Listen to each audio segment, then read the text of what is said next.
On the basis of the following E not values. हमें नीचे जो है ई नॉट की यानी इलेक्ट्रोमोटिव फोर्स की, इलेक्ट्रोड पोटेंशियल की वैल्यूज़ दे रखी है। क्या क्या दे रखी है ई नॉट की वैल्यू? एक है -0.35 वोल्ट और एक वैल्यू क्या दे रखी है ई नॉट की? -0.77 वोल्ट, है ना। इसके बेसिस पर हमें क्या बताना है? जो स्ट्रॉन्गेस्ट ऑक्सीडाइजिंग एजेंट होगा यानी जो सबसे प्रबल ऑक्सीकारक होगा उसे हमें बताना है। तो इलेक्ट्रोमोटिव फोर्स वैल्यूज़ के बेसिस पर जो है सबसे ज़्यादा ऑक्सीडाइजिंग एजेंट यानी स्ट्रॉन्गेस्ट ऑक्सीडाइजिंग एजेंट क्या होगा? Fe3 पॉजिटिव, यानी हमारा आंसर ए होगा। ये किस तरह से होगा आइए हम देखते हैं। स्ट्रॉन्गेस्ट ऑक्सीडाइजिंग एजेंट देखने के लिए हमें ये जो दो रिएक्शंस दे रखी है ना, एक तो FeCN6 ओवरऑल 4 नेगेटिव, इसमें क्या हो रहा है? FeCN6 3 नेगेटिव बन रहा है और क्या हो रहा है? एक इलेक्ट्रॉन रिलीज हो रहा है और ये इसका इलेक्ट्रोड पोटेंशियल दे रखा है। दूसरी क्या है? Fe2 पॉजिटिव, है ना। इसमें क्या हो रहा है? Fe3 पॉजिटिव बन रहा है, यानी फेरस से फेरिक का निर्माण हो रहा है, फॉर्मेशन हो रहा है, ठीक है ना। और इसमें भी एक इलेक्ट्रॉन क्या हो रहा है? रिलीज हो रहा है। और इस रिएक्शन का इलेक्ट्रोमोटिव फोर्स क्या है? ई नॉट वैल्यू -0.77 वोल्ट। तो इन दोनों रिएक्शंस को अगर हम देखें तो यहाँ पर क्या हो रहा है? इलेक्ट्रॉन रिलीज हो रहा है, यहाँ पर भी इलेक्ट्रॉन रिलीज हो रहा है। और हम जानते हैं जब भी जिस रिएक्शन में इलेक्ट्रॉन रिलीज होता है तो वो क्या होती है? ऑक्सीडेशन रिएक्शन होती है। इसका मतलब यहाँ पर जो ये ई नॉट की वैल्यू दे रखी है, ये दोनों जो है इलेक्ट्रोड पोटेंशियल्स दे रखे हैं, इलेक्ट्रोमोटिव फोर्सेस, ये दोनों क्या हैं? ऑक्सीडेशन पोटेंशियल्स हैं। क्योंकि जैसा कि हमने देखा कि दोनों रिएक्शंस क्या हैं? ऑक्सीडेशन रिएक्शंस हैं। इलेक्ट्रॉन्स क्या हो रहे हैं? रिलीज हो रहे हैं, त्यागे जा रहे हैं। अब यहाँ पर हमारे चारों ऑप्शंस के बेसिस पर अगर हम देखें तो जो FeCN6 4 नेगेटिव है, इसमें जो है Fe पॉजिटिव का ऑक्सीडेशन स्टेट क्या है? तो कैसे निकालते हैं हम? भाई CN है, यहाँ पर CN है ना, साइनाइड है जो क्या होता है? नेगेटिव। और कितने CN है? 6, यानी इसके ऊपर क्या हो जाएगा? Oxidation number 6 negative. हम जानते हैं कि जो ओवरऑल वैल्यू होती है वो अंदर जो लिगेंड्स की टोटल ऑक्सीडेशन स्टेट होती है उसमें से क्या होती है? अगर इस पे ओवरऑल वैल्यू पर नेगेटिव है तो इसमें से माइनस कर दो, और अगर ये ओवरऑल वैल्यू पॉजिटिव है तो इसमें प्लस कर दो। तो यहाँ पर हम इस 6 में से इस 4 को माइनस करेंगे क्योंकि ये माइनस का है। तो क्या आ जाएगी हमारी वैल्यू टोटल, है ना, लिगेंड के ऊपर ऑक्सीडेशन स्टेट की क्या वैल्यू आ जाएगी? 2 नेगेटिव, है ना। 6 में से 4 माइनस करने पर 2 नेगेटिव। और हम जानते हैं कोई भी मॉलिक्यूल कब बनता है, कोई भी कंपाउंड कब बनता है? जब पॉजिटिव जो है नेगेटिव दोनों इक्वल हो। यानी यहाँ पर 2 नेगेटिव है तो Fe के ऊपर क्या होगा? 2 पॉजिटिव। तभी ये क्या होगा? इससे कैंसिल होकर टोटल हमारा मॉलिक्यूल क्या हो जाए? न्यूट्रल हो जाए, है ना। इसकी ऑक्सीडेशन स्टेट 0 हो जाए। यानी यहाँ पर FeCN6 4 नेगेटिव, इसमें Fe की ऑक्सीडेशन स्टेट क्या है? 2 पॉजिटिव। उसी तरह यहाँ पर अगर हम देखें FeCN6 ओवरऑल 3 नेगेटिव, तो यहाँ पर क्या है? 3 नेगेटिव है।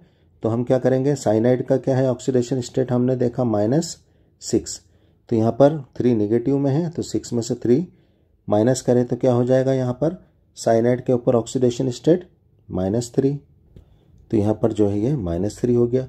जैसा हमने अभी देखा कि मॉलिक्यूल क्या होता है? न्यूट्रल होता है, यानी जितने नेगेटिव है पॉजिटिव भी उतने ही होंगे। यानी आयरन यहाँ पर क्या होगा? 3 पॉजिटिव, यानी यहाँ पर इसकी ऑक्सीडेशन स्टेट क्या होगी? Fe की 3 पॉजिटिव, ठीक है। और यहाँ नीचे अगर हम रिएक्शन में अगर विचार करें, यहाँ कंसिडर करें तो क्या हो जाएगा? यहाँ पर Fe2 पॉजिटिव है और Fe3 पॉजिटिव है। तो यहाँ पर अगर हम इन चारों को देखें तो हम जानते हैं जिसकी ऑक्सीडेशन स्टेट ज़्यादा होती है वो ज़्यादा ऑक्सीकारक होता है। तो यहाँ पर क्या होगा? Fe3 positive. यहाँ पर अगर हम देखें तो ये Fe3 पॉजिटिव, ये क्या होगा? ज़्यादा ऑक्सीकारक होगा। तो हमें यहाँ पर ये तो पता चल गया क्या कि एक जो है FeCN6 3 नेगेटिव, है ना, ये ज़्यादा ऑक्सीडेंट है, ऑक्सीकारक है। और एक क्या है? Fe3 पॉजिटिव, ये ज़्यादा ऑक्सीडेंट है, ऑक्सीकारक है। लेकिन इन दोनों में स्ट्रॉन्गेस्ट ऑक्सीडाइजिंग एजेंट कौन है ये हमें निकालना है।